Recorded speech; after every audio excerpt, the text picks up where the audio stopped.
ಮತ ಹಾಕಲ್ಲ ಅಂತ ಹೇಳ್ಬೇಡಿ ನೀವು, ಜನಪ್ರತಿನಿಧಿಯ ಆರಿಸಬೇಕು ನಾವು.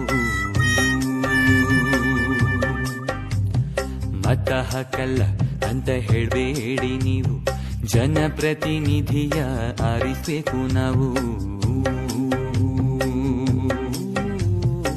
ಪ್ರತಿ ವೋಟು ದೇಶವನ್ನ ಕಟ್ಟುತ್ತೆ ಅಂತ ನಾವು ಮೊದಲೇನೆ ತಿಳಿದುಕೊಂಡಿಲ್ವಾ ಸ್ವಾಮಿ, ಮೊದಲೇನೆ ತಿಳಿದುಕೊಂಡಿಲ್ವಾ?